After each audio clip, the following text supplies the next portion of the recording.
प्रदेश के पेंटिंग्स की बात होती है, मिथिला पेंटिंग की बात होती है, हमारे मधेश के ऐसे ऐसे यंगस्टर हैं जो इतने अच्छे अच्छे आर्टिकल्स लिख रहे हैं, इतने अच्छे अपने विचारों को प्रवाह कर रहे हैं, वो सबको एक जगह समाहित किया जा सके। अब ये कार्यक्रम के ऊपर बात करने से पहले एक चीज और पूछेंगे युवाओं के, ये अंडरस्टूड है, हर के हाथ में स्मार्टफोन तो होगा ही होगा। इसमें से कितने प्रतिशत लोग हैं जो सोशल मीडिया पे एक्टिव हैं? हाथ उठाएंगे क्या? सबसे पहले हम ऑलमोस्ट सारे लोग फेसबुक चला रहे हैं, इंस्टा भी चला ही रहे होंगे, ट्विटर भी चला ही रहेंगे। क्या आप में से कोई ये बता सकता है कि एआई कितना लोग मोबाइल में यूज कर रहा है? Artificial intelligence Facebook, Insta, WhatsApp सब जगह आ गया, कितने लोग यूज कर रहे हैं? बहुत कम लोग यूज कर रहे हैं। ठीक है, अब यहां से मैं शुरू करता हूं।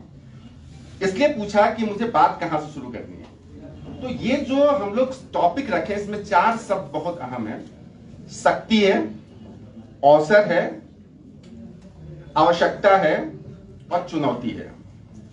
और सबसे पहले हम लोगों ने इसमें जो दिया है मधेसी शक्तियों में सहकार्य, हमने मधेसी दलों में सहकार्य की बात नहीं कही है। मधेसी शक्तियों का सहकार्य लिखने के पीछे एक बहुत बड़ा मकसद है। शक्ति का चयन किसी दल से नहीं होता है।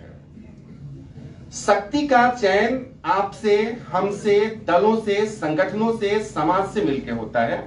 और जब हम मधेसी शक्तियों की सहकार्य की बात करते हैं तो उसमें सिर्फ और सिर्फ मधेसी दल के पार्टियों की ही कंट्रीब्यूशन की जरूरत नहीं होती है, उसमें हमारा और आपका भी कंट्रीब्यूशन की जरूरत होता है। तो इसलिए यहां शक्तियों का एक चयन किया गया, शक्तियों का नामकरण किया गया। शक्ति के पीछे का दूसरा जो मकसद ये था कि शक्ति से हम क्या क्या ले सकते हैं। शक्ति प्रोटेस्ट करके और चिल्ला के शक्ति नहीं प्रवाह होती है। शक्ति आपको बलिदान मांगती है, बलि मांगती है। बलि का मतलब वो नहीं कि हम जाके कहीं बकरा चलाते हैं या कहीं गोश्त काटते हैं। बलि का मतलब यहां पे ये है कि हम संघर्ष हम कितना कर पा रहे हैं। और सबसे बड़ी चीज जो पिछले 30 साल के इस राजनीतिक उथल पुथल में जो मधेश को देखा गया है, इसमें यह पाया गया है, चाहे मधेसी दल के नेता हो या मधेसी इंटेलेक्चुअल्स हो या मधेसी युवा हो, ये संघर्ष करना ही नहीं चाहते हैं। आज शाम में ज्वाइन किया, कल सूर्योदय तक उनको कोई ना कोई पोजीशन चाहिए, और वो पोजीशन नहीं मिलता है तो फिर आप मधेश और मधेश के विरोधी बन जाते हैं। जहां तक बात उठती है कि मधेश में मधेश को अलग करने के लिए या मधेश में जो विचारों का प्रवाह है उसमें बाहरी शक्तियों का बहुत बड़ा कंट्रीब्यूशन है, मेरा मानना थोड़ा अलग है, क्योंकि मैं बहुत आशावादी हूं। जिस विश्वविद्यालय से पढ़ा हूं वो आशावादी का ही पढ़ाई कराता है, वो महामना का है, काशी हिंदू विश्वविद्यालय। तो मैं आशावादी इसलिए हूं कि मधेश का विरोधी सबसे बड़ा मधेसी ही है, वो चाहे नेता हो, चाहे इंटेलेक्चुअल्स हो या चाहे वहां की युवा। इसका एग्जाम्पल देता हूं, चूंकि जो राजनीतिक बात करने वाले लोग हैं हमसे बेहतर बात कर सकते हैं, हम एकेडमिक बात करते हैं, तो हम थोड़ा उसी पे जोर देंगे। जब हमारे मधेश में ये लड़ाई लड़ाई जाती है कि मिथिला बनाम बजिका और बजिका बनाम भोजपुरी और भोजपुरी बनाम अवधी, ये करने वाले ये नहीं समझ पाते हैं कि एक भाषा का अपना एक इतिहास होता है और वो इतिहास थोड़े दिन का नहीं होता है, हजारों साल का होता है।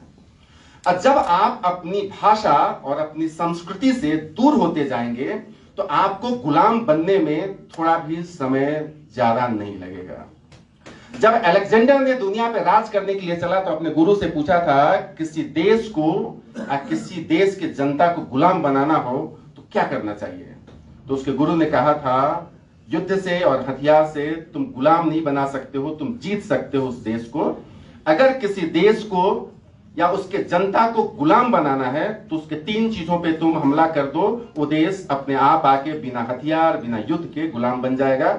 और वो 3 चीज क्या था?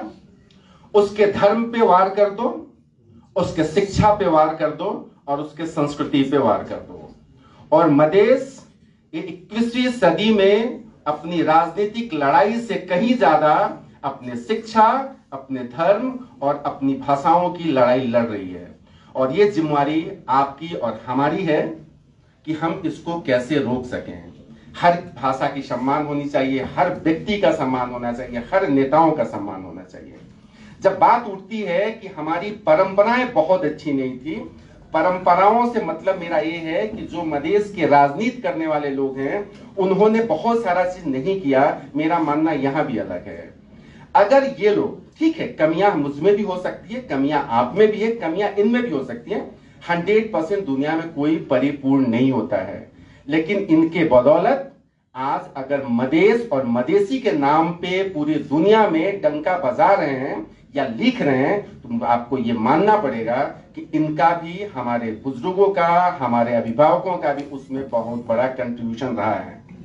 सवाल यहां से उपजता है, इन्होंने जो चीज शुरुआत की, क्या आज और आप और हम मिलके उसको क्या बढ़ाने के लिए कुछ कोशिश कर रहे हैं? तो आ गया, तो मैं यही चाहूंगा कि आप मिलिए, सबसे सीखिए, वर्तमान से सीखिए, भविष्य में इंप्लीमेंट कीजिए और एकता बनाइए। और अपनी साझा उद्देश्यों के लिए आप अलग अलग संगठन में रह सकते हैं, अलग अलग पार्टियों में रह सकते हैं, लेकिन मदेश का जो लक्ष्य है उसके लिए आप साथ में मिल के लड़िए। चुनौतियां आती हैं, चुनौतियां जाती हैं, अवसर आएंगे, अवसर जाएंगे, लेकिन जिस दिन आपका लक्ष्य मिल जाएगा उस दिन सारी लड़ाइयां खत्म हो जाती हैं। इसी शब्द के साथ मैं अपनी बात रखता हूं। बहुत बहुत शुक्रिया, बहुत बहुत धन्यवाद।